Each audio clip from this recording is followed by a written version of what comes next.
बाप बेटा के रूपा नाम ते आमेन। सब भैन भरावां यसु मसीह दी सलाम, गुड मॉर्निंग, गुड आफ्टरनून। पिता परमेश्वर पर यसु मसीह का बहुत धन्यवाद करते हैं जिन्हें सानू फिर अज का दिन अज का समय दिता है कि असीं सब भैन भरा मिल के प्रभु का धन्यवाद करिए, उसकी मेहनत की वड्डाई करिए। प्रभु के पितर चरण जोड़े दुआ करते हैं, बेनतियां करते हैं कि प्रभु यीशु सानू सब भैन भरावां नू पवित्र आत्मा की शक्ति देवे, पवित्र आत्मा राਹੀਂ साडी अगवाई करे कि असीं प्रभु के वचनों नू चंगी तरह पढ़ सके, सुन सके, समझ सके। मेरे भैन भराओ, अज असीं पवित्र बाइबल चों पढ़ांगे दूसरा थिमोथियस चैप्टर 1 तो 8 आयत पढ़ांगे, क्योंकि अज संत थिमोथियस ते तीतुस दी फीस्ट है। Saint Timothy and Titus.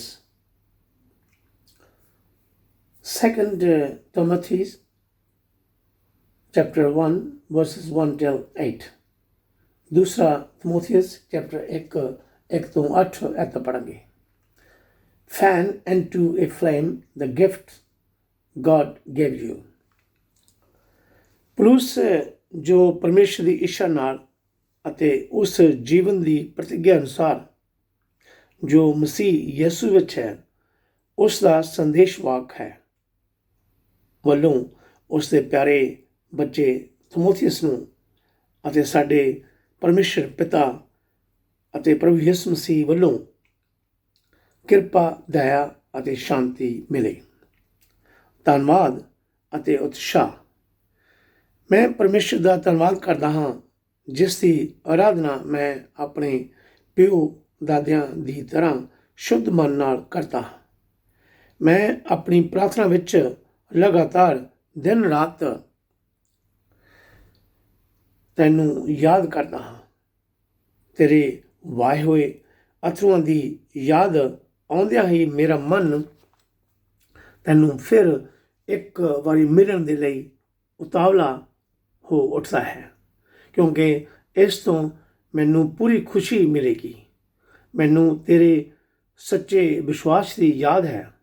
यही विश्वास पहला तेरी नानी लुइस के जीवन का अंग सी ਅਤੇ पिछों यही तेरी माँ यूनिका के जीवन का अंग बनया। हुण मेरा पक्का भरोसा है कि यही विश्वास तेरे जीवन का भी अंग है। इसलिए मैं तैनू याद करवा रहा हाँ कि तू उस आत्मिक दात नूं जो तेरे सिर ते मेरे हाथ रखण समय तैनू परमेश्वर ने दिती सी, चानण की तरह बलपूर्वक प्रगट होण दे। परमेश्वर ने सानू बल, प्यार अते आपो ते काबू करन दी दात दिती है। इसलिए तू साडे प्रभु बारे गवाही देण तो ना शर्म अते ना ही मेरे तो शर्म, जो उस दा कैदी हाँ। सगों तू उस दे शुभ समाचार दे लई अपने हिस्से दे दुखां नूं परमेश्वर तो मिले बल द्वारा सह। आमीन। ये प्रभु का वचन है। पढ़न ते सुनने वाले सब भैन भरावां नूं प्रभु यीशु आशीष बरकत देवे। प्रभु च मेरे भैन भरावो, संत पुलुस ने अपने दोस्त थिमोथियस नूं कोई लगभग AD 66 ते 67 विच एक खत लिखिया सी, जदों संत पुलुस जेल विच सी। थिमोथियस संत पुलुस का पुत्र वांग ही साथी सी। जदों असीं प्रभु यीशु विच मिल जांदे हां, उसनूं अपना मुक्तिदाता स्वीकार कर लेंदे हां, तो साडे जीवन विच एक रूहानी मोड़, स्पिरिचुअली चेंज आ जाता है। प्रभु यीशु उन्हां नूं रूहानी जीवन दिंदा है जिहड़े उस पर विश्वास करते हैं, परमेश्वर वालों बरकतां हासिल करते हैं, परमेश्वर के धीआं पुत्र बन जाते हैं। संत पुलुस ने थिमोथियस नूं हबशिया विच प्रभु यीशु का काम करने के लिए छड्ड दिता सी। असीं इस दे बारे पढ़ सकते हैं। पहला थिमोथियस चैप्टर 1 3 ते 4 ऐता। First letter of Timothy chapter 1 verse 3 and 4। ਸੰਤ ਪੌਲੁਸ ਹਮੇਸ਼ਾ ਲਗਾਤਾਰ ਤਿਮੋਥੀਅਸ ਲਈ ਪ੍ਰਾਰਥਨਾ ਕਰਦਾ ਸੀ, ਕਿਉਂਕਿ ਉਹ ਵਿਸ਼ਵਾਸ ਵਿੱਚ ਸੰਤ ਪੌਲੁਸ ਦੀ ਯਾਤਰਾ ਕਰਨ ਸਮੇਂ ਪੁੱਤਰ ਵਾਂਗ ਹੀ ਮਦਦ ਕਰਦਾ ਸੀ। ਦੋ ਆਦਮੀ ਭਾਵੇਂ ਅਲੱਗ-ਅਲੱਗ ਸਨ, ਫਿਰ ਵੀ ਉਹਨਾਂ ਦੀਆਂ ਪ੍ਰਾਰਥਨਾਵਾਂ ਉਹਨਾਂ ਨੂੰ ਪਿਆਰ ਵਾਲਾ ਹੌਸਲਾ ਪ੍ਰਦਾਨ ਕਰਦੀਆਂ ਸਨ। ਅਸੀਂ ਵੀ ਹਮੇਸ਼ਾ ਪ੍ਰਭੂ ਪਰਮੇਸ਼ਰ ਦਾ ਕੰਮ ਕਰਨ ਵਾਲਿਆਂ ਲਈ ਪ੍ਰਾਰਥਨਾ ਕਰਦੇ ਹਾਂ, ਸਭ ਸੰਸਾਰ ਦੇ ਲੋਕਾਂ ਲਈ ਪ੍ਰਾਰਥਨਾ ਕਰਦੇ ਹਾਂ। ਤਿਮੋਥੀਅਸ ਦੀ ਮਾਂ ਅਤੇ ਦਾਦੀ ਮਾਂ ਪਹਿਲਾਂ ਹੀ ਮਸੀਹ ਵਿੱਚ ਸਨ। ਸ਼ਾਇਦ ਤਿਮੋਥੀਅਸ ਦਾ ਪਿਤਾ ਵਿਸ਼ਵਾਸੀ ਨਹੀਂ ਸੀ। ਸੋ ਮੇਰੇ ਭੈਣ ਭਰਾਵੋ, ਸਾਨੂੰ ਪਰਮੇਸ਼ਰ ਦੀ ਰੋਸ਼ਨੀ ਪਹਿਲਾਂ ਆਪਣੇ ਘਰ ਉੱਪਰ ਚਮਕਾਉਣੀ ਹੈ। ਪਰਮੇਸ਼ਰ ਦਾ ਸ਼ੁਭ ਸਮਾਚਾਰ ਦਾ ਬੀਜ ਘਰ ਦੇ ਪਰਿਵਾਰਾਂ ਵਿੱਚ ਪਹਿਲਾਂ ਬੀਜਣਾ ਸ਼ੁਰੂ ਕਰਨਾ ਹੈ। ਪ੍ਰਭੂ ਯਿਸੂ ਦੇ ਪਿਆਰ ਬਾਰੇ ਦੱਸਣਾ ਹੈ। ਤਿਮੋਥੀਅਸ ਨੂੰ ਪਰਮੇਸ਼ਰ ਵੱਲੋਂ ਪਵਿੱਤਰ ਆਤਮਾ ਦਾ ਵਰਦਾਨ ਮਿਲਿਆ ਕਿ ਉਹ ਖੁਸ਼ੀ ਅਤੇ ਪਿਆਰ ਨਾਲ ਲੋਕਾਂ ਦੀ ਸੇਵਾ ਕਰ ਸਕੇ। ਸਭ ਨੂੰ ਪ੍ਰਭੂ ਪਵਿੱਤਰ ਆਤਮਾ ਦੀ ਸ਼ਕਤੀ ਦਿੰਦਾ ਹੈ ਕਿ ਅਸੀਂ ਸਭ ਮਿਲ ਕੇ ਪਰਮੇਸ਼ਰ ਦਾ ਸ਼ੁਭ ਸਮਾਚਾਰ ਫੈਲਾਈਏ ਔਰ ਵਧਾਈਏ। ਆਪਣੇ ਦੂਸਰੇ ਭੈਣ ਭਰਾਵਾਂ ਨੂੰ ਪਰਮੇਸ਼ਰ ਦਾ ਵਚਨ ਸੁਣਾਈਏ। ਕਈ ਵਾਰ ਪਰਮੇਸ਼ਰ ਦਾ ਕੰਮ ਕਰਦੇ ਮੁਸ਼ਕਲਾਂ, ਦੁੱਖਾਂ, ਤਕਲੀਫਾਂ ਆਉਂਦੀਆਂ ਹਨ, ਫਿਰ ਵੀ ਪ੍ਰਭੂ ਸਾਨੂੰ ਮੁਸ਼ਕਲਾਂ ਅਤੇ ਦੁੱਖਾਂ ਵਿੱਚੋਂ ਦੀ ਲੰਘਣ ਲਈ ਸਾਡੀ ਮਦਦ ਕਰਦਾ ਹੈ। ਪਰਮੇਸ਼ਰ ਸਭ ਪ੍ਰਚਾਰ ਕਰਨ ਵਾਲੇ ਭੈਣ ਭਰਾਵਾਂ ਨੂੰ ਬਲ, ਪਿਆਰ ਅਤੇ ਆਪੇ 'ਤੇ ਕਾਬੂ ਰੱਖਣ ਦੀ ਗਿਫਟ ਦਿੰਦਾ ਹੈ। ਸਭ ਪ੍ਰਭੂ ਦਾ ਜੋ ਭੈਣ ਭਰਾ ਪ੍ਰਚਾਰ ਕਰਦੇ ਹਨ, ਪ੍ਰਭੂ ਪਰਮੇਸ਼ਰ ਉਹਨਾਂ ਨੂੰ ਪਾਵਰ ਦਿੰਦਾ ਹੈ, ਲਵ ਅਤੇ ਆਪੋ ਵਿੱਚ ਸੈਲਫ ਕੰਟਰੋਲ ਰੱਖਣ ਦੀ ਗਿਫਟ ਦਿੰਦਾ ਹੈ। ਸਾਨੂੰ ਪ੍ਰਭੂ ਯਿਸੂ ਲਈ ਹਰ ਦੁੱਖ ਸਹਿਣ ਲਈ ਤਿਆਰ ਰਹਿਣਾ ਹੈ। ਪਰਮੇਸ਼ਰ ਪਵਿੱਤਰ ਆਤਮਾ ਰਾਹੀਂ ਸਾਡੀ ਅਗਵਾਈ ਕਰੇਗਾ, ਸਾਨੂੰ ਆਪਣੇ ਵਿਸ਼ਵਾਸ ਵਿੱਚ ਪੱਕੇ ਰੱਖੇਗਾ। ਸਗੋਂ ਪ੍ਰਭੂ ਪਰਮੇਸ਼ਰ ਦੀ ਅਗਵਾਈ ਵੀ ਦਿੰਦੇ ਸਮੇਂ ਸ਼ਰਮਾਉਣਾ ਨਹੀਂ ਹੈ, ਡਰਨਾ ਨਹੀਂ ਹੈ। ਪ੍ਰਭੂ ਸਾਨੂੰ ਆਪਣੇ ਪਵਿੱਤਰ ਆਤਮਾ ਦੀ ਸ਼ਕਤੀ ਰਾਹੀਂ ਸਾਡੀ ਅਗਵਾਈ ਕਰੇਗਾ, ਬਚਾਏਗਾ, ਹਰ ਮੁਸ਼ਕਿਲ ਤੋਂ, ਹਰ ਦੁੱਖ ਤਕਲੀਫ ਤੋਂ ਬਚਾਏਗਾ।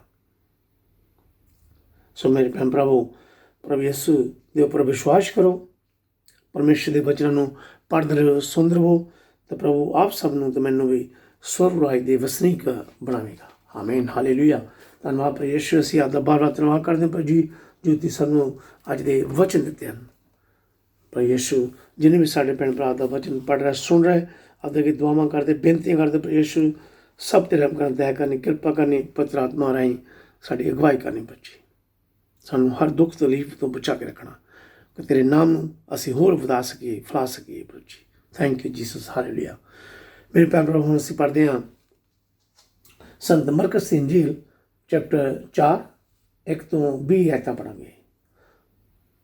Saint Mark chapter 4 verses 1 till 20. The parable of the sower. ਬੀਜ ਬੀਜਣ ਵਾਲੇ ਦੀ ਰੂਪ ਕਥਾ। ਇੱਕ ਵਾਰ ਯਿਸੂ ਗਲੀਲ ਦੇ ਝੀਲ ਦੇ ਕੰਢੇ ਉੱਤੇ ਉਪਦੇਸ਼ ਦੇਣ ਲੱਗੇ ਤਾਂ ਉਹਨਾਂ ਕੋਲ ਇੱਕ ਬਹੁਤ ਵੱਡੀ ਭੀੜ ਇਕੱਠੀ ਹੋ ਗਈ, ਜਿਸ ਦੇ ਕਾਰਨ ਉਹਨਾਂ ਨੂੰ ਇੱਕ ਬੇੜੀ ਵਿੱਚ ਚੜ੍ਹ ਕੇ ਬੈਠਣਾ ਪਿਆ ਜੋ ਝੀਲ ਦੇ ਵਿੱਚ ਸੀ। ਭੀੜ ਕੰਢੇ ਉੱਤੇ ਹੀ ਬੈਠੀ ਰਹੀ। ਯਿਸੂ ਨੇ ਉਹਨਾਂ ਨੂੰ ਕਿਹਾ, ਸੁਣੋ, ਇੱਕ ਆਦਮੀ ਬੀਜ ਬੀਜਣ ਦੇ ਲਈ ਆਪਣੇ ਖੇਤਾਂ ਵਿੱਚ ਗਿਆ ਅਤੇ ਜਦੋਂ ਉਹ ਛੱਟਾ ਦੇ ਰਿਹਾ ਸੀ ਤਾਂ ਕੁਝ ਬੀਜ ਰਾਹ ਵਿੱਚ ਜਾ ਪਿਆ, ਜਿਹੜਾ ਪੰਛੀਆਂ ਨੇ ਆਣ ਕੇ ਚੁੱਕ ਲਿਆ। ਕੁਝ ਬੀਜ ਪਥਰੀਲੀ ਜ਼ਮੀਨ ਵਿੱਚ ਡਿੱਗਾ, ਜਿੱਥੇ ਬਹੁਤ ਮਿੱਟੀ ਨਹੀਂ ਸੀ, ਇਸ ਲਈ ਉਹ ਡੂੰਘੀ ਮਿੱਟੀ ਨਾ ਹੋਣ ਕਾਰਨ ਛੇਤੀ ਉੱਗ ਪਿਆ। ਪਰ ਜਦੋਂ ਸੂਰਜ ਚੜ੍ਹਿਆ ਤਾਂ ਉਸ ਦੇ ਸੇਕ ਨਾਲ ਝੁਲਸ ਕੇ ਸੁੱਕ ਗਿਆ, ਕਿਉਂਕਿ ਉਸ ਦੀਆਂ ਜੜ੍ਹਾਂ ਡੂੰਘੀਆਂ ਨਹੀਂ ਸਨ। ਕੁਝ ਬੀਜ ਕੰਡਿਆਲੀ ਝਾੜੀਆਂ ਵਾਲੀ ਜ਼ਮੀਨ ਵਿੱਚ ਡਿੱਗ ਪਿਆ। ਜਿਹੜਾ ਉੱਗ ਪਿਆ ਪਰ ਝਾੜੀਆਂ ਦੇ ਕਾਰਨ ਦਬਾ ਗਿਆ ਅਤੇ ਵੱਧ ਨਾ ਸਕਿਆ। ਪਰ ਬਾਕੀ ਬੀਜ ਚੰਗੀ ਜ਼ਮੀਨ ਵਿੱਚ ਡਿੱਗ ਪਿਆ, ਜਿਹੜਾ ਉੱਗਿਆ, ਵਧਿਆ ਅਤੇ ਬਹੁਤਾ ਫਲਿਆ, ਕੁਝ 30 ਗੁਣਾ, ਕੁਝ 60 ਗੁਣਾ ਅਤੇ ਕੁਝ 100 ਗੁਣਾ। ਅੰਤ ਵਿੱਚ ਯਿਸੂ ਨੇ ਕਿਹਾ, ਜਿਸ ਦੇ ਸੁਣਨ ਦੇ ਕੰਨ ਹਨ, ਹੁਣ ਉਹ ਸੁਣੇ। ਜਦੋਂ ਯਿਸੂ ਇਕੱਲੇ ਰਹਿ ਗਏ ਤਾਂ ਉਹਨਾਂ ਦੇ ਪਿੱਛੇ ਚੱਲਣ ਵਾਲੇ ਕੁਝ ਲੋਕ ਉਹਨਾਂ ਦੇ 12 ਚੇਲਿਆਂ ਨਾਲ ਉਹਨਾਂ ਦੇ ਕੋਲ ਆਏ ਅਤੇ ਰੂਪ ਕਥਾ ਦੇ ਬਾਰੇ ਪੁੱਛਣ ਲੱਗੇ। ਯਿਸੂ ਨੇ ਉਹਨਾਂ ਨੂੰ ਉੱਤਰ ਦਿੱਤਾ, ਤੁਹਾਨੂੰ ਪਰਮੇਸ਼ਰ ਦੇ ਰਾਜ ਦੇ ਭੇਤਾਂ ਦੀ ਜਾਣਕਾਰੀ ਦਿੱਤੀ ਗਈ ਹੈ, ਪਰ ਆਮ ਲੋਕੀ ਇਹ ਸਭ ਕੁਝ ਕਥਾ ਰੂਪੀ ਬੁਝਾਰਤਾਂ ਦੇ ਰਾਹੀਂ ਸੁਣਦੇ ਹਨ, ਤਾਂ ਜੋ ਉਹ ਦੇਖਦੇ ਹੋਏ ਤਾਂ ਦੇਖਣ ਪਰ ਨਾ ਬੁੱਝਣ, ਉਹ ਸੁਣਦੇ ਹੋਏ ਤਾਂ ਸੁਣ ਪਰ ਨਾ ਸਮਝਣ, ਕਿਤੇ ਉਹ ਪਰਮੇਸ਼ਰ ਵੱਲ ਮੁੜਨ ਅਤੇ ਉਹ ਉਹਨਾਂ ਨੂੰ ਮਾਫ ਕਰੇ। ਯਿਸੂ ਨੇ ਉਹਨਾਂ ਤੋਂ ਪੁੱਛਿਆ, ਕੀ ਤੁਸੀਂ ਸੱਚਮੁੱਚ ਇਸ ਰੂਪ ਕਥਾ ਦਾ ਅਰਥ ਨਹੀਂ ਸਮਝੇ? ਫਿਰ ਤੁਸੀਂ ਬਾਕੀ ਦੀਆਂ ਰੂਪ ਕਥਾ ਦੇ ਅਰਥ ਕਿਸ ਤਰ੍ਹਾਂ ਸਮਝੋਗੇ? ਬੀਜ ਬੀਜਣ ਵਾਲਾ ਪਰਮੇਸ਼ਰ ਦਾ ਬੀਜ ਬੀਜਦਾ ਹੈ। ਰਾਹ ਉੱਤੇ ਉਹ ਲੋਕੀ ਹਨ ਜਿਨ੍ਹਾਂ ਵਿੱਚ ਪਰਮੇਸ਼ਰ ਦਾ ਵਚਨ ਬੀਜਿਆ ਤਾਂ ਜਾਂਦਾ ਹੈ, ਪਰ ਉਹਨਾਂ ਦੇ ਸੁਣਦਿਆਂ ਹੀ ਤੁਰੰਤ ਸ਼ੈਤਾਨ ਆ ਕੇ ਉਸ ਬੀਜ ਦੇ ਬੀਜੇ ਹੋਏ ਵਚਨ ਨੂੰ ਲੈ ਜਾਂਦਾ ਹੈ। ਇਸੇ ਤਰ੍ਹਾਂ ਕੁਝ ਲੋਕੀ ਪਥਰੀਲੀ ਜ਼ਮੀਨ ਵਰਗੇ ਹਨ, ਜਿਹੜੇ ਵਚਨ ਨੂੰ ਬੜੀ ਖੁਸ਼ੀ ਨਾਲ ਸੁਣਦੇ ਅਤੇ ਉਸ ਨੂੰ ਸਵੀਕਾਰ ਵੀ ਕਰਦੇ ਹਨ, ਪਰ ਉਹਨਾਂ ਵਿੱਚ ਇਸ ਦੀਆਂ ਜੜ੍ਹਾਂ ਡੂੰਘੀਆਂ ਨਹੀਂ ਹੁੰਦੀਆਂ। ਇਸ ਲਈ ਥੋੜ੍ਹੇ ਚਿਰ ਉਹ ਉਹਨਾਂ ਦੇ ਦਿਲਾਂ ਵਿੱਚ ਰਹਿੰਦਾ ਹੈ, ਕਿਉਂਕਿ ਜਦੋਂ ਵਚਨ ਦੇ ਕਾਰਨ ਉਹਨਾਂ ਉੱਤੇ ਕੋਈ ਦੁੱਖ ਜਾਂ ਤਕਲੀਫ ਆਉਂਦੀ ਹੈ ਤਾਂ ਉਹ ਵਚਨ ਨੂੰ ਛੱਡ ਦਿੰਦੇ ਹਨ। ਫਿਰ ਤੀਜੀ ਤਰ੍ਹਾਂ ਦੇ ਲੋਕ ਕੰਡਿਆਲੀਆਂ ਝਾੜੀਆਂ ਵਾਲੀ ਜ਼ਮੀਨ ਵਰਗੇ ਹਨ, ਜਿੱਥੇ ਬੀਜ ਬੀਜਿਆ ਤਾਂ ਗਿਆ ਸੀ। ਇਹ ਲੋਕ ਵਚਨ ਸੁਣਦੇ ਤਾਂ ਹਨ, ਪਰ ਇਸ ਦੁਨੀਆ ਦੀਆਂ ਚਿੰਤਾਵਾਂ, ਧਨ ਦਾ ਮੋਹ ਅਤੇ ਹੋਰ ਚੀਜ਼ਾਂ ਦਾ ਲੋਭ ਇਹਨਾਂ ਦੇ ਮਨ ਵਿੱਚ ਆ ਕੇ ਵਚਨ ਨੂੰ ਦਬਾ ਦਿੰਦੇ ਹਨ ਅਤੇ ਉਹ ਨਿਸਫਲ ਰਹਿ ਜਾਂਦਾ ਹੈ। ਪਰ ਉਹ ਲੋਕੀ ਜਿਹੜੇ ਚੰਗੀ ਬੀਜੀ ਹੋਈ ਜ਼ਮੀਨ ਵਰਗੇ ਹਨ, ਵਚਨ ਨੂੰ ਸੁਣਦੇ ਹਨ, ਮੰਨਦੇ ਹਨ ਅਤੇ ਫਲਦਾਰ ਹੁੰਦੇ ਹਨ। ਕੋਈ 30 ਗੁਣਾ, ਕੋਈ 60 ਗੁਣਾ ਅਤੇ ਕੋਈ 100 ਗੁਣਾ। ਆਮੀਨ। ਇਹ ਪ੍ਰਭੂ ਦਾ ਵਚਨ ਹੈ। ਪੜ੍ਹਨ ਅਤੇ ਸੁਣਨ ਵਾਲੇ ਸਭ ਭੈਣ ਭਰਾਵਾਂ ਨੂੰ ਪ੍ਰਭੂ ਯਿਸੂ ਆਸ਼ੀਰਵਾਦ ਬਰਕਤ ਦੇਵੇ। ਪ੍ਰਭੂ ਵਿੱਚ ਮੇਰੇ ਭੈਣ ਪ੍ਰਭੂ ਯਿਸੂ ਜਦੋਂ ਕਦੇ ਵੀ ਲੋਕਾਂ ਨੂੰ ਸਿੱਖਿਆ ਦਿੰਦੇ ਸਨ, ਰੂਪ ਕਥਾ ਰਾਹੀਂ, ਪੈਰਾਬਲਸ ਰਾਹੀਂ ਸਮਝਾਇਆ ਕਰਦੇ ਸਨ। ਰੂਹਾਨੀ ਸੱਚਾਈ ਨੂੰ ਪ੍ਰਗਟ ਕਰਨ ਲਈ ਪ੍ਰਭੂ ਯਿਸੂ ਨੇ ਕਿਸਾਨ ਦੀ ਉਦਾਹਰਨ ਰੂਪ ਕਥਾ ਸੁਣਾਈ। ਮੇਰੇ ਭੈਣ ਪ੍ਰਭੂ, ਬੀਜ ਹੱਥ ਦੁਆਰਾ ਬੀਜਿਆ ਗਿਆ ਸੀ। ਜਿਉਂ ਹੀ ਕਿਸਾਨ ਨੇ ਖੇਤ ਵਿੱਚੋਂ ਦੀ ਲੰਘਿਆ ਹੋਇਆ ਉਸਨੇ ਆਪਣਾ ਹੱਥ ਥੈਲੇ ਵਿੱਚ ਪਾ ਕੇ ਬੀਜ ਨਾਲ ਮੁੱਠੀ ਭਰ ਕੇ ਖੇਤ ਵਿੱਚ ਸੁੱਟਿਆ ਤੇ ਕਈ ਬੀਜ ਇੱਧਰ ਉੱਧਰ ਡਿੱਗ ਪਿਆ। ਪਰ ਅੱਜ ਕੱਲ੍ਹ ਬੀਜ ਜੋ ਮਸ਼ੀਨਾਂ ਨਾਲ ਬੀਜਿਆ ਜਾਂਦਾ ਹੈ। ਕਈ ਵਾਰ ਕਿਸਾਨਾਂ ਕੋਲੋਂ ਕੁਝ ਬੀਜ ਖੇਤ ਦੇ ਲਾਗੇ ਰਾਹ ਵਿੱਚ ਵੀ ਡਿੱਗ ਪੈਂਦਾ ਹੈ, ਪਥਰੀਲੀ ਜ਼ਮੀਨ ਵਿੱਚ ਵੀ ਡਿੱਗ ਪੈਂਦਾ ਹੈ, ਕੰਡਿਆਲੀਆਂ ਝਾੜੀਆਂ ਵਾਲੀ ਜ਼ਮੀਨ ਵਿੱਚ ਵੀ ਡਿੱਗ ਪੈਂਦਾ ਹੈ, ਜਾਂ ਹਵਾ ਨਾਲ ਉੱਡ ਜਾਂਦਾ ਹੈ, ਜਾਂ ਪੰਛੀ ਉਹ ਜਾਨਵਰ ਚੁੱਕ ਕੇ ਲੈ ਜਾਂਦੇ ਹਨ। ਸੋ ਕਿਸਾਨ ਬੀਜ ਨੂੰ ਚੰਗੀ ਵਾਹੀ ਹੋਈ ਜ਼ਮੀਨ 'ਤੇ ਸੁੱਟੇਗਾ। ਕਿਸਾਨ ਕਈ ਵਾਰ ਬੀਜ ਨੂੰ ਚੰਗੀ ਵਾਹੀ ਹੋਈ ਜ਼ਮੀਨ 'ਤੇ ਸੁੱਟਦਾ ਹੈ, ਜਿੱਥੇ ਬੀਜ ਯਕੀਨਨ ਹੀ ਉੱਗ ਜਾਂਦਾ ਹੈ। ਪ੍ਰਭੂ ਯਿਸੂ ਸਾਡੇ ਤੋਂ ਇਸ ਤਰ੍ਹਾਂ ਨਹੀਂ ਚਾਹੁੰਦੇ ਕਿ ਅਸੀਂ ਬੀਜ ਨੂੰ ਬੇਪਰਵਾਹ ਹੋ ਕੇ, ਕੇਅਰਲੈਸ ਹੋ ਕੇ ਸੁੱਟੀਏ। ਪਰਮੇਸ਼ਰ ਦਾ ਵਚਨ ਦੀ ਕੋਈ ਪਰਵਾਹ ਨਾ ਕਰੀਏ, ਕੋਈ ਕੇਅਰ ਨਾ ਕਰੀਏ।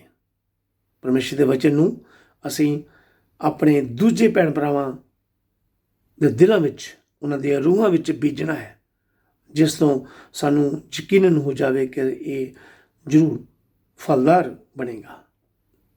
ਮੇਰੇ ਭੈਣ ਭਰਾਵੋ, ਸੱਚਾਈ ਨਾਲ ਪ੍ਰਭੂ ਯਿਸੂ ਦੇ ਵਚਨ ਸੁਣ ਕੇ ਉਹਨਾਂ ਉੱਪਰ ਵਿਸ਼ਵਾਸ ਕਰਨਾ ਹੈ ਅਤੇ ਉਹਨਾਂ ਵਚਨਾਂ ਨੂੰ ਆਪਣੇ ਫੈਸਲਿਆਂ ਅਤੇ ਮਨੁੱਖੀ ਵਰਤਾਓ ਵਿੱਚ ਵਰਤਣਾ ਹੈ। ਭਾਵ ਕਿ ਵਚਨਾਂ ਦੇ ਅਨੁਸਾਰ ਸਭ ਕੰਮ ਕਰਨੇ ਹਨ। ਆਪਣੀ ਜ਼ਿੰਦਗੀ ਦਾ ਬੇਸ ਵਚਨਾਂ ਦੇ ਉੱਪਰ ਰੱਖਣਾ ਹੈ। ਇਹ ਕਹਾਣੀ, ਇਹ ਪੈਰਾਬਲ ਰੂਹਾਨੀ ਬੀਜ ਬੀਜਣ ਵਾਲਿਆਂ ਨੂੰ ਹੌਸਲਾ ਅਤੇ ਉਤਸ਼ਾਹ ਮਿਲਦਾ ਹੈ। ਜਿਹੜੇ ਪ੍ਰਭੂ ਦਾ ਕੰਮ ਕਰਨ ਵਾਲੇ, ਉਹਨਾਂ ਨੂੰ ਹੌਸਲਾ ਅਤੇ ਉਤਸ਼ਾਹ ਮਿਲਦਾ ਹੈ। ਜਿਸ ਤਰ੍ਹਾਂ ਪ੍ਰਚਾਰ ਕਰਨ ਵਾਲਿਆਂ ਨੂੰ, ਸਿੱਖਿਆ ਦੇਣ ਵਾਲਿਆਂ ਨੂੰ ਅਤੇ ਚਰਚ ਦੇ ਦੂਜੇ ਲੀਡਰਾਂ ਨੂੰ ਜੋ ਪ੍ਰਭੂ ਦਾ ਕੰਮ ਕਰਦੇ ਹਨ, ਉਹਨਾਂ ਸਭ ਨੂੰ ਉਤਸ਼ਾਹ ਅਤੇ ਹੌਸਲਾ ਮਿਲਦਾ ਹੈ। ਫਿਰ ਵੀ ਹੌਸਲਾ ਨਾ ਛੱਡਣਾ। ਜੇਕਰ ਤੁਸੀਂ ਵਫਾਦਾਰੀ ਨਾਲ ਪਰਮੇਸ਼ਰ ਦੇ ਵਚਨ ਦੀ ਸਿੱਖਿਆ ਦਿੰਦੇ ਹੋ ਤਾਂ ਕੋਈ ਚੰਗਾ ਰਿਜ਼ਲਟ ਜਾਂ ਚੰਗਾ ਨਤੀਜਾ ਨਹੀਂ ਨਿਕਲਦਾ, ਅਤੇ ਇਸ ਵਿੱਚ ਤੁਹਾਨੂੰ ਕੋਈ ਚਿੰਤਾ ਨਹੀਂ ਕਰਨੀ, ਕੋਈ ਹੌਸਲਾ ਨਹੀਂ ਛੱਡਣਾ। ਪਰਮੇਸ਼ਰ ਆਪ ਉਹਨਾਂ ਲੋਕਾਂ ਦੇ ਦਿਲਾਂ ਵਿੱਚ ਬੀਜ ਬੀਜੇਗਾ, ਪਰਮੇਸ਼ਰ ਦਾ ਵਚਨ ਨੂੰ ਡੂੰਘਾਈ ਤੱਕ ਲੈ ਕੇ ਜਾਵੇਗਾ। ਕੁਝ ਲੋਕ ਪਰਮੇਸ਼ਰ ਦੀ ਸੱਚਾਈ ਨੂੰ ਨਹੀਂ ਸਮਝ ਸਕਦੇ, ਨਾ ਹੀ ਸਮਝਦੇ, ਕਿਉਂਕਿ ਉਹ ਅਜੇ ਪਰਮੇਸ਼ਰ ਦੇ ਵਚਨਾਂ ਲਈ ਤਿਆਰ ਨਹੀਂ ਹੁੰਦੇ। ਪਰਮੇਸ਼ਰ ਸੱਚਾਈ ਉਹਨਾਂ ਲੋਕਾਂ ਉੱਤੇ ਪ੍ਰਗਟ ਕਰਦਾ ਹੈ ਜਿਹੜੇ ਉਸ ਉੱਪਰ ਡੂੰਘਾਈ ਵਿੱਚ ਵਿਸ਼ਵਾਸ ਕਰਦੇ ਹਨ, ਆਪਣੀਆਂ ਜ਼ਿੰਦਗੀਆਂ ਵਿੱਚ ਸੱਚਾਈ ਨੂੰ ਲੱਭਦੇ ਹਨ। ਜਦੋਂ ਵੀ ਤੁਸੀਂ ਦੂਜੇ ਲੋਕਾਂ ਨਾਲ ਪਰਮੇਸ਼ਰ ਬਾਰੇ ਗੱਲਬਾਤ ਕਰਨੀ ਹੈ, ਸਾਵਧਾਨ ਹੋ ਕੇ ਰਹਿਣਾ ਹੈ। ਹਲੀਮੀ ਨਾਲ, ਪਿਆਰ ਨਾਲ ਪਰਮੇਸ਼ਰ ਦਾ ਵਚਨ ਸੁਣਾਉਣਾ ਹੈ। ਪਰਮੇਸ਼ਰ ਹੀ ਉਹਨਾਂ ਨੂੰ ਆਪਣੀ ਕਿਰਪਾ ਨਾਲ ਪਵਿੱਤਰ ਆਤਮਾ ਦੀ ਸ਼ਕਤੀ ਰਾਹੀਂ ਸਮਝ ਦੇਵੇਗਾ ਅਤੇ ਸੱਚਾਈ ਨੂੰ ਪ੍ਰਾਪਤ ਕਰਨ ਲਈ ਪਰਮੇਸ਼ਰ ਹੀ ਲੋਕਾਂ ਦੇ ਮਨਾਂ ਅਤੇ ਦਿਲਾਂ ਨੂੰ ਅਤੇ ਰੂਹਾਂ ਨੂੰ ਖੋਲ੍ਹੇਗਾ। ਫਲਦਾਰ ਬਣਨਾ, ਫਲ ਪੈਦਾ ਕਰਨਾ ਪਰਮੇਸ਼ਰ ਦੇ ਹੱਥ ਵਿੱਚ ਹੈ। ਪ੍ਰਭੂ ਦਾ ਕੰਮ ਕਰਦੇ ਰਹਿਣਾ ਹੈ। 4 ਕਿਸਮ ਦੀ ਜ਼ਮੀਨ ਦਾ 4 ਵੱਖਰੇ ਵੱਖਰੇ ਲੋਕਾਂ ਦੇ ਤਰੀਕਿਆਂ ਨਾਲ ਪਰਮੇਸ਼ਰ ਦੇ ਮੈਸੇਜ ਦਾ ਉੱਤਰ ਪ੍ਰਗਟ ਹੁੰਦਾ ਹੈ। ਸਧਾਰਨ ਤੌਰ 'ਤੇ ਅਸੀਂ ਸੋਚਦੇ ਹਾਂ ਪ੍ਰਭੂ ਯਿਸੂ 4 ਵੱਖਰੇ ਵੱਖਰੇ ਕਿਸਮ ਦੇ ਲੋਕਾਂ ਬਾਰੇ ਗੱਲ ਕਰ ਰਿਹਾ ਹੈ। ਮੇਰੇ ਭੈਣ ਭਰਾਓ, ਅਸੀਂ ਪੱਧਰੇ ਜਾਂ ਸਾਫ਼ ਰਾਹ ਵਰਗੇ ਲੋਕ ਨਹੀਂ ਬਣਨਾ, ਨਾ ਹੀ ਪਥਰੀਲੀ ਜ਼ਮੀਨ ਵਰਗੇ ਬਣਨਾ ਹੈ, ਨਾ ਹੀ ਕੰਡਿਆਲੀ ਝਾੜੀਆਂ ਵਾਲੇ ਜ਼ਮੀਨ ਵਰਗੇ ਬਣਨਾ ਹੈ। ਅਸੀਂ ਪਰਮੇਸ਼ਰ ਦੇ ਵਚਨ ਨੂੰ ਚੰਗੀ ਵਾਹੀ ਹੋਈ ਜ਼ਮੀਨ ਵਾਂਗ ਬਣਨਾ ਹੈ। ਆਪਣੇ ਅੰਦਰ ਵਚਨ ਨੂੰ ਦਿਲ ਦੀ ਗਹਿਰਾਈ ਤੱਕ ਲੈ ਕੇ ਜਾਣਾ ਹੈ। ਚਾਹੇ ਕੋਈ ਵੀ ਦੁੱਖ, ਤਕਲੀਫ, ਮੁਸ਼ਕਿਲਾਂ, ਪ੍ਰੋਬਲਮਸ ਆਉਣ, ਪ੍ਰਭੂ ਯਿਸੂ ਪਿਤਾ ਪਰਮੇਸ਼ਰ ਦੇ ਵਿਸ਼ਵਾਸ 'ਚ ਪੱਕੇ ਬਣ ਕੇ ਰਹਿਣਾ ਹੈ। ਦੂਜੇ ਆਪਣੇ ਭੈਣ ਭਰਾਵਾਂ ਦੇ ਦਿਲਾਂ ਵਿੱਚ ਵੀ ਬੀਜਣਾ ਹੈ। ਪਰਮੇਸ਼ਰ ਦਾ ਵਚਨ ਬੀਜਣਾ ਹੈ। ਪਰਮੇਸ਼ਰ ਦਾ ਵਚਨ ਦੂਸਰੇ ਆਪਣੇ ਭੈਣ ਭਰਾਵਾਂ ਨੂੰ ਵੀ ਸੁਣਾਉਣਾ ਹੈ ਅਤੇ ਉਸ ਨੂੰ ਪਰਮੇਸ਼ਰ ਦੇ ਰਾਜ ਨੂੰ ਰੂਹਾਨੀ ਤੌਰ 'ਤੇ ਵਧਾਉਣਾ, ਫੈਲਾਉਣਾ ਹੈ, ਜਿਸ ਤੋਂ ਹਜ਼ਾਰਾਂ ਗੁਣਾ ਫਲ ਪੈਦਾ ਹੋਣਾ ਹੈ। ਇਹ ਪਰਮੇਸ਼ਰ ਦਾ ਕੰਮ ਹੈ। ਪਰਮੇਸ਼ਰ ਜੋ ਤੁਸੀਂ ਕੰਮ ਕਰਦੇ ਆ ਉਸ ਤੋਂ ਹਜ਼ਾਰਾਂ ਗੁਣਾ ਫਲ ਪੈਦਾ ਕਰੇਗਾ। ਸੋ ਪਰਮੇਸ਼ਰ ਦਾ ਕੰਮ ਕਰਦੇ ਰਹੋ। ਪਰਮੇਸ਼ਰ ਦੇ ਰਾਜ ਨੂੰ ਰੂਹਾਨੀ ਤੌਰ 'ਤੇ ਸਪਿਰਚੁਅਲੀ ਵਧਾਉਂਦੇ ਰਹੋ। ਪਰਮੇਸ਼ਰ ਇਸ ਦੇ ਬਦਲੇ ਆਪ ਸਭ ਨੂੰ ਬਹੁਤ ਵੱਡਾ ਇਨਾਮ ਦੇਵੇਗਾ ਔਰ ਸਵਰਗਾਂ ਦੀ ਸੰਤਾਨ ਬਣਾਵੇਗਾ। ਸੋ ਮੇਰੇ ਭੈਣ ਭਰਾਵੋ, ਪਲੀਜ਼ ਪਰਮੇਸ਼ਰ ਦੇ ਵਚਨਾਂ ਨੂੰ ਪੜ੍ਹਦੇ ਰਹੋ, ਸੁਣਦੇ ਰਹੋ। ਪ੍ਰਭੂ ਆਪ ਸਭ ਨੂੰ ਅਤੇ ਮੈਨੂੰ ਵੀ ਸਵਰ ਰਾਜ ਦੇ ਭਾਗੀ ਬਣਾਵੇਗਾ। ਆਮੀਨ, ਹਾਲੇਲੂਇਆ। ਥੈਂਕ ਯੂ ਜੀ, ਥੈਂਕ ਯੂ ਜੀਸਸ। ਧੰਨਵਾਦ ਯਿਸੂ, ਥੈਂਕ ਯੂ ਜੀਸਸ। ਯਾਦ ਦਾ ਬਾਰ ਬਾਰ ਧੰਨਵਾਦ ਕਰਦੇ ਹਾਂ, ਸ਼ੁਕਰ ਕਰਦੇ ਪ੍ਰਭੂ ਜੀ ਜੋ ਤੇ ਸਾਨੂੰ ਅੱਜ ਦੇ ਵਚਨ ਦਿੱਤੇ ਹਨ। ਜੀ ਜਿੰਨੇ ਵੀ ਸਾਡੇ ਭੈਣ ਭਰਾ ਦਾ ਵਚਨ ਪੜ੍ਹ ਰਹੇ, ਸੁਣ ਰਹੇ, ਆਪਦੇ ਅੱਗੇ ਦੁਆਵਾਂ ਕਰਦੇ, ਬੇਨਤੀਆਂ ਕਰ ਪ੍ਰਭੂ ਯਿਸੂ ਜੀ, प्लीज़ साढ़े सब ते रहम करना, दया करनी, कृपा करनी, हर शैतानी ताकत तो बचा करना, साढ़े विश्वास नूं वधा के रखना प्रभु यीशु, हर बीमारी तो बचा करना, हर काम कार विच साडी मदद करनी, बरकतां देना प्रभु जी। थैंक यू जीसस, हालेलुया, धन्नवाद प्रभु यीशु, थैंक यू जीसस, हालेलुया, धन्नवाद प्रभु यीशु। प्रभु दे पितर चरण जाने की दुआ करिए, बेनतियां करिए। हालेलुया, धन्नवाद प्रभु यीशु, थैंक यू जीसस, हालेलुया, धन्नवाद प्रभु यीशु। ਅਸੀਂ ਆਪਦਾ ਬਾਰ-ਬਾਰ ਧੰਨਵਾਦ ਕਰਦੇ ਹਾਂ ਜੋ ਤੁਸੀਂ ਸਾਨੂੰ ਅੱਜ ਦੇ ਵਚਨ ਦਿੱਤੇ ਹਨ ਪ੍ਰਭੂ ਜੀ। ਥੈਂਕ ਯੂ ਜਿਸ ਅੱਜ ਦਾ ਸਮਾਂ ਦਿੱਤਾ ਹੈ, ਤੇਰੇ ਨਾਮ ਦੀ ਮਹਿਮਾ, ਤੇਰੇ ਨਾਮ ਦੀ ਵਡਿਆਈ ਕਰਦੇ ਪ੍ਰਭੂ ਯੀਸ਼ੂ ਜੀ। ਥੈਂਕ ਯੂ ਪ੍ਰਭੂ ਜੀ, ਥੈਂਕ ਯੂ ਜੀਸਸ, ਹਾਲੇਲੂਇਆ, ਧੰਨਵਾਦ ਪ੍ਰਭੂ ਯੀਸ਼ੂ, ਥੈਂਕ ਪ੍ਰਭੂ ਜੀ, ਥੈਂਕ ਯੂ ਜੀਸਸ। ਇਸ ਸੰਸਾਰ ਵਿੱਚ ਸਾਡੇ ਬਹੁਤ ਭੈਣ ਭਰਾ ਹਨੇਰੇ ਵਿੱਚ ਹਨ ਪ੍ਰਭੂ ਯੀਸ਼ੂ ਜੀ, ਉਹਨਾਂ ਸਭ ਨੂੰ ਆਪਦੇ ਚਰਨ ਵਿੱਚ ਲੈ ਕੇ ਪ੍ਰਭੂ ਯੀਸ਼ੂ ਨਾਮ ਸੇ, ਜਿਸ ਤਰ੍ਹਾਂ ਤੁਸੀਂ ਸੰਤ ਪੌਲੁਸ ਨੂੰ ਪ੍ਰਭੂ ਯੀਸ਼ੂ ਆਪਦੇ ਚਰਨ ਵਿੱਚ ਲੈ ਕੇ ਆਂਦਾ, ਉਸੇ ਤਰ੍ਹਾਂ ਹੀ ਤੁਸੀਂ ਸਾਡੇ ਦੂਸਰੇ ਭੈਣ ਭਰਾਵਾਂ ਨੂੰ ਵੀ ਚਰਨ ਵਿੱਚ ਲੈ ਕੇ ਆਓ ਪ੍ਰਭੂ ਯੀਸ਼ੂ ਜੀ। ਥੈਂਕ ਪ੍ਰਭੂ ਜੀ, thank you Jesus, hallelujah, hallelujah Yeshu. ਆਦੇ ਵਚਨ ਸੱਚੇ ਪਿਤਰਾਂ ਤਾਨਾ ਪ੍ਰਭੂ ਯੀਸ਼ੂ ਨਾਮ ਸੇ। ਥੈਂਕ ਯੂ ਪ੍ਰਭੂ ਜੀ, ਥੈਂਕ ਯੂ ਜੀਸਸ। ਪ੍ਰਭੂ ਯੀਸ਼ੂ ਤੁਸੀਂ ਕਹੇ ਸਵਰਗ ਦੀ ਧਰਤੀ ਦਾ ਅਧਿਕਾਰ ਮੈਨੂੰ ਦਿੱਤਾ ਗਿਆ ਹੈ, ਇਸ ਲਈ ਜਾਓ ਸਭ ਕੌਮਾਂ ਨੂੰ ਚੇਲੇ ਬਣਾਓ, ਉਹਨਾਂ ਨੂੰ ਪਿਤਾ ਪੁੱਤਰ ਤੇ ਪਵਿੱਤਰ ਆਤਮਾ ਦੇ ਨਾਮ ਦੇ ਬਪਤਿਸਮਾ ਦਿਓ। ਪ੍ਰਭੂ ਯੀਸ਼ੂ ਤੁਸੀਂ ਇਹਨਾਂ ਵਚਨਾਂ ਤੇ ਅਸੀਂ ਵਿਸ਼ਵਾਸ ਕਰਦੇ ਹਾਂ ਜੋ ਤੁਸੀਂ ਸਾਨੂੰ ਅੱਜ ਦੇ ਵਚਨ ਦਿੱਤੇ ਹਨ ਪ੍ਰਭੂ ਯੀਸ਼ੂ ਜੀ। ਤੁਸੀਂ ਕਹਿ ਕੇ ਉਹਨਾਂ ਨੂੰ ਸਭ ਦੀ ਜੋ ਤੁਹਾਨੂੰ ਹੁਕਮ ਦਿੱਤਾ ਹੈ ਪਾਲਣਾ ਕਰਨੀ ਸਿਖਾਓ। ਦੇਖੋ ਮੈਂ ਤੁਹਾਡੇ ਨਾਲ ਹਮੇਸ਼ਾ ਤੱਕ ਆ, ਇੱਥੋਂ ਤੱਕ ਯੁੱਗਾਂ ਦੇ ਅੰਤ ਤੱਕ। ਹਾਲੇਲੂਇਆ ਪ੍ਰਭੂ ਯੀਸ਼ੂ, ਅਸੀਂ ਵਿਸ਼ਵਾਸ ਕਰਦੇ ਇੱਛਾ ਕਰਦੇ ਹਾਂ ਪਵਿੱਤਰ ਆਤਮਾ ਰਾਹੀਂ ਤੁਸੀਂ ਸਾਡੀ ਰਖਵਾਲੀ ਕਰਦੇ ਪ੍ਰਭੂ ਯੀਸ਼ੂ। ਅਸੀਂ ਆਪਦਾ ਬਾਰ-ਬਾਰ ਧੰਨਵਾਦ ਕਰਦੇ ਪ੍ਰਭੂ ਯੀਸ਼ੂ ਜੀ। ਤੁਸੀਂ ਸਵਰਗਾਂ 'ਚ ਪ੍ਰਭੂ ਯੀਸ਼ੂ, ਅਸੀਂ ਆਪਦੇ ਅੱਗੇ ਦੁਆਵਾਂ ਕਰਦੇ, ਬੇਨਤੀ ਕਰਦੇ ਹਾਂ ਆਪਣੇ ਬਿਮਾਰ ਭੈਣ ਭਰਾਵਾਂ, ਜਿਹੜੇ ਭੈਣ ਭਰਾ ਘਰਾਂ ਵਿੱਚ ਬਾਹਰ ਜਾਂ ਹੌਸਪੀਟਲ 'ਚ ਬਾਹਰ ਯੀਸ਼ੂ, ਜਿਨ੍ਹਾਂ ਭੈਣ ਭਰਾ ਨੂੰ ਕਰੋਨਾ ਦੀ ਬਿਮਾਰੀ ਹੈ ਯੀਸ਼ੂ, ਪ੍ਰਭੂ ਯੀਸ਼ੂ, ਜਿਨ੍ਹਾਂ ਭੈਣ ਭਰਾ ਨੂੰ ਛੂਤ ਦੀ ਬਿਮਾਰੀ, ਆਸਮਾ, ਕੈਂਸਰ, ਸਟ੍ਰੋਕ ਦੀ ਬਿਮਾਰੀਆਂ ਜਾਂ ਹੋਰ ਕਿਸੇ ਕਿਸਮ ਦੀ ਬਿਮਾਰੀ ਹੈ ਯੀਸ਼ੂ, ਆਪਦੀ ਸ਼ਕਤੀ ਨਾਲ ਆਪਦੇ ਪਿਤਾ ਹੱਥਾਂ ਨਾਲ ਛੂਹ ਕੇ ਉਹਨਾਂ ਤੰਦਰੁਸਤੀ ਚੰਗਾਈ ਦਿਓ ਪ੍ਰਭੂ ਯੀਸ਼ੂ ਜੀ। ਥੈਂਕ ਯੂ ਪ੍ਰਭੂ ਜੀ, ਥੈਂਕ ਯੂ ਜੀ। ਅਸੀਂ ਦੁਆ ਕਰਦੇ ਹਾਂ ਆਪਣੇ ਬਿਮਾਰ ਭੈਣ ਭਰਾ ਯੀਸ਼ੂ ਨਾਸੀ, ਪ੍ਰਭੂ ਯੀਸ਼ੂ ਨਾਸੀ, ਪ੍ਰਭੂ ਯੀਸ਼ੂ ਅਸੀਂ ਵਿਸ਼ਵਾਸ ਕਰਦੇ ਹਾਂ ਪ੍ਰਭੂ ਯੀਸ਼ੂ ਨਾਸੀ, ਆਪਦਾ ਵਚਨ ਸੁਣਦੇ ਸਾਰ ਉਹਨਾਂ ਸਭ ਭੈਣ ਭਰਾ ਨੂੰ ਤੰਦਰੁਸਤੀ ਚੰਗਾਈ ਬਖਸ਼ੋ ਪ੍ਰਭੂ ਯੀਸ਼ੂ ਨਾਸੀ। ਥੈਂਕ ਯੂ ਪ੍ਰਭੂ ਜੀ, ਥੈਂਕ ਯੂ ਜੀ, ਹਾਲੇਲੂਇਆ। ਜੇ ਸਾਡੇ ਭੈਣ ਭਰਾ ਪ੍ਰਚਾਰ ਕਰਦੇ ਪ੍ਰਭੂ ਯੀਸ਼ੂ ਨਾਸੀ, ਬਿਸ਼ਲੋ, ਫਾਦਰੋ, ਸਿਸਟਰ, ਪਾਸਲੋ, ਚਰਚਾਂ ਦੇ ਲੀਡਰ ਤੇਰੇ ਨਾਮ ਨੂੰ ਵਧਾਉਂਦੇ ਆ, ਫਲਾਉਂਦੇ ਹਨ, ਆਪਦਾ ਵਚਨ ਦੂਸਰੇ ਭੈਣ ਭਰਾ ਤੱਕ ਲੈ ਕੇ ਆਉਂਦੇ ਪ੍ਰਭੂ ਯੀਸ਼ੂ। ਉਹਨਾਂ ਸਭ ਦੁਆ ਕਰਦੇ ਹਾਂ, ਬੇਨਤੀ ਕਰਦੇ ਹਾਂ ਇਹਨਾਂ ਸਭ ਬਿਮਾਰੀਆਂ ਤੋਂ ਨਾ ਬਚਾ ਕਰੋ ਜੋ ਬਿਮਾਰੀਆਂ ਸੰਸਾਰ 'ਚ ਫੈਲੀਆਂ ਪ੍ਰਭੂ ਯੀਸ਼ੂ ਨਾਸੀ।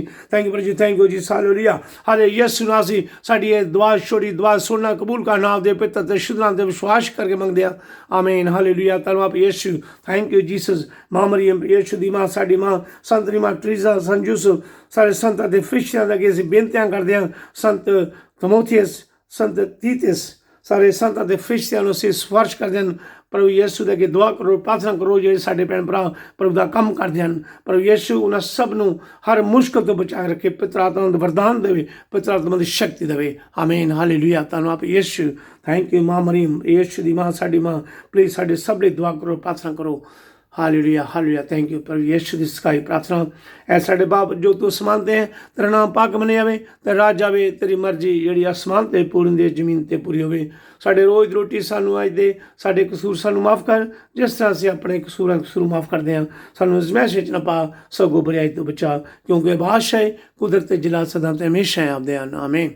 ਮਾਂ ਮਰੀਮ, ਸੰਤ ਦੀ ਮਾਂ ਟਰੀਜ਼ਾ, ਪਲੀਜ਼ ਸਾਡੇ ਸਭ ਲਈ ਦੁਆ ਕਰੋ, ਪ੍ਰਾਰਥਨਾ ਕਰੋ, ਖਾਸ ਕਰਕੇ ਜੇ ਸਾਡੇ ਭੈਣ ਭਰਾ ਪ੍ਰਭੂ ਦਾ ਪ੍ਰਚਾਰ ਕਰਦੇ ਹਨ, ਆਮੀਨ। ਸਲਾਮ ਹੈ ਮਰੀਮ ਫਜਨਾ ਪਰਿਓ ਖੁਦਾਵੰਦ ਤੇ ਨਾਲ ਹੈ, ਤੂੰ ਔਰਤਾਂ ਵਿੱਚੋਂ ਤਾਨਾ ਤੇਰੇ ਪੇਟ ਦਾ ਫਲ ਯਿਸੂ। ਐ ਹਜ਼ਰਤ ਮਰੀਮ ਖੁਦਾ ਦੀ ਮਾਂ, ਅਸਾਂ ਗੁਨਾਹਗਾਰਾਂ ਦੁਆ ਕਰ ਹੁਣ ਤੇ ਸਾਡੀ ਮੌਤ ਦੇ ਵੇਲੇ, ਆਮੀਨ। ਬਾਪ ਬੇਟਾ ਤੇਰੇ ਉਪਰ ਵਿੜੇ ਹੋਵੇ, ਤੇਰੇ ਮੁੱਢੋਂ ਸੰਤ ਹਮੇਸ਼ਾ ਹੋਵੇਗੀ, ਆਮੀਨ। ਐ ਮੇਰੇ ਨੇਤ ਮੇਵਾ ਯਿਸੂ, ਸਾਡੇ ਗੁਨਾਹ ਸਾਨੂੰ ਮਾਫ ਕਰ, ਨਗਦੀ ਅੱਗ ਤੋਂ ਸਾਨੂੰ ਬਚਾ, ਸਭ ਰੂਹਾਂ ਨੂੰ ਸੁਰਗ ਖਿੱਚ ਲੈ, ਖਾਸ ਕਰਕੇ ਉਹਨਾਂ ਦੀ ਰਹਿਮਤ ਦੇ ਬਹੁਤ ਲੋੜਵੰਦ ਹਨ, ਆਮੀਨ। ਥੈਂਕ ਯੂ ਪ੍ਰਭੂ ਜੀ, thank you Jesus, hallelujah, hallelujah, thank you Jesus, hallelujah, hallelujah, hallelujah. ਪ੍ਰਭੂ ਯਿਸੂ ਮਸੀਹ ਦੀ ਕਿਰਪਾ, ਦਇਆ ਤੇ ਸ਼ਾਂਤੀ, ਪਰਮੇਸ਼ਰ ਦਾ ਪਿਆਰ, ਪਵਿੱਤਰ ਆਤਮਾ ਦੀ ਸੰਗਤ ਸਾਡੇ ਸਭ ਭੈਣ ਭਰਾਵਾਂ ਦੇ ਨਾਲ ਹੋਵੇ, ਆਮੀਨ। God bless you. ਬਾਪ ਬੇਟਾ ਤੇਰੇ ਉਪਰ ਨਾਮ ਦੇ, ਆਮੀਨ। In the name of father, son and the holy spirit, ਆਮੀਨ। Thank you Jesus, hallelujah. ਬਾਪ ਬੇਟਾ ਤੇਰੇ ਉਪਰ ਨਾਮ ਦੇ, ਆਮੀਨ।